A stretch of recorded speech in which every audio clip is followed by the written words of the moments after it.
Ahmedabad Narol police station વિસ્તારમાં ATM ફ્રોડના કેસમાં પોલીસે 3 આરોપીની ધરપકડ કરી છે। ફરિયાદીને એટીએમ બદલીને ₹1.69 લાખની છેતરપિંડી કરવામાં આવી હતી। પોલીસ તપાસમાં આરોપીએ મેવાતી ગેંગ સાથે સંકળાયેલા હોવાનું સામે આવ્યું છે અને તેઓ હરિયાણાથી અમદાવાદ આવતા હોવાની પણ માહિતી મળી છે।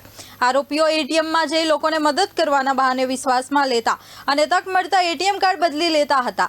આ દરમિયાન એક આરોપી પાછળથી પિન નંબર જોઈ લેતો અને બાદમાં બદલાયેલા કાર્ડનો ઉપયોગ પણ કરીને ખાતામાંથી રૂપિયા ઉપાડી લેતા હતા।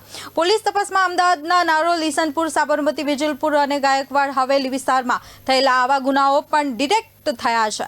આરોપીઓ પાસેથી પોલીસે 146 એટીએમ કાર્ડ અને POS મશીન સહિતનો મુદ્દામાલ કબજે કર્યો છે। સમગ્ર મામલે પોલીસે વધુ તપાસ હાથ ધરી છે અને ત્યારબાદ એમાંથી કેટલાક રૂપિયાની ઉપાડ થઈ ગયો હતો, જેમાં ટોટલ 1,68,000ની કિંમતનું જે ભોગ બનનાર છે એને નુકસાન થયું હતું। ત્યારબાદ પોલીસે આ ગુનો નોંધી અને એને ડિટેક્ટ કરવાના પ્રયાસો શરૂ કર્યા હતા। નારોલ પોલીસ સ્ટેશનની ટીમ દ્વારા અલગ અલગ CCTV ફૂટેજીસ, પછી જે પ્રકારના લોકો ત્યાં ઊભા હતા એટીએમ સેન્ટર ખાતે એ પ્રકારના લોકોનું આઈડેન્ટિફિકેશન કરવાની કોશિશ શરૂ કરવામાં આવી અને ત્યારબાદ અલગ અલગ અમારા જે બાતમીદારો છે અને એ લોકોના નેટવર્ક મારફત પણ અમે તપાસો શરૂ કરી હતી અને છેવટે અમને નેરો ડાઉન કરી અને એક વ્યક્તિ કે જે પહેલાં અમને એક પકડાયો હતો, જે અહીંયા સરખેજ ફતેવાડીનો રહેવાસી છે, જેનું નામ વાજીદ વાહિદ શેખ કરીને છે, એ મૂળ યુપીનો છે।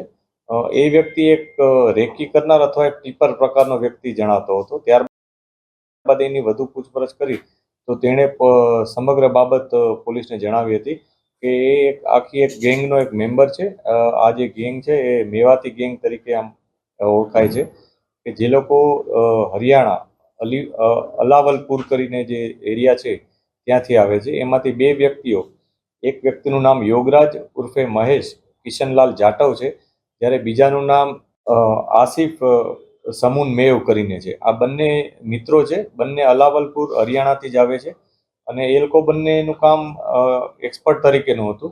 એ લોકો એટીએમ સેન્ટરમાં જાય, થોડુંક જોવે કે કયા પ્રકારના વ્યક્તિઓ ત્યાં આવ્યા છે અને પછી એમને મદદ કરવાના બહાને અથવા એમની પાછળ ઊભા રહી અને કોઈને કોઈ બહાનું બતાવી અને એમની સાથે વાતચીત કરી અને એટીએમ બદલી લેતા હતા।